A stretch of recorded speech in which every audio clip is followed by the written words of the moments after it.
That is main one of the reason also. Like media కూడా ఒక రీజనే. ఎందుకంటే media అనేది ఇవాళ రేపు చేతిలో ఫోన్లో ఉంటుంది మనకి.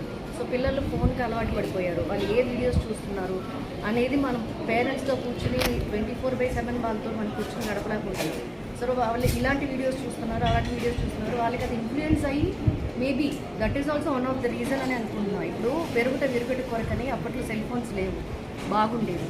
కెమెరా ఉన్న సెల్ ఫోన్స్ లేవు, అప్పుడు బాగానే ఉండేది. ఇవాళ రేపు కెమెరా. ఇప్పుడు నేను మాట్లాడుతున్నాను కూడా, నన్ను ఎవరు వీడియోలు తీస్తున్నారు, ఫోటోలు తీస్తున్నారు కూడా నాకు తెలియట్లా. వాళ్ళు సెల్ఫీ తీసుకున్నారు, చూస్తే నన్నే తీసుకున్నారు. సో ఎక్కడ ఉంది? అమ్మాయిలు కనాలంటే భయం వేస్తుంది. నాకు ఆడపాప ఉంది, 9 years old గర్ల్. దాన్ని స్కూల్కి వెళ్ళి వచ్చే వరకు నాకు టెన్షన్, నేను షూటింగ్కి వెళ్ళి వచ్చే వరకు నాకు టెన్షన్. మాది గేటెడ్ కమ్యూనిటీ. సో నా పర్మిషన్ అయితే పాప ఎటు వెళ్ళడానికి లేదు. వాళ్ళ ఫ్రెండ్స్తో కలిసి ఏదైనా కార్లో వెళ్ళిపోతే హూజ్ రెస్పాన్సిబుల్? 24/7 వాళ్ళని పెంచడానికి మేము కష్టపడుతున్నాము. వాళ్ళతోనే ఉండి పెంచాలని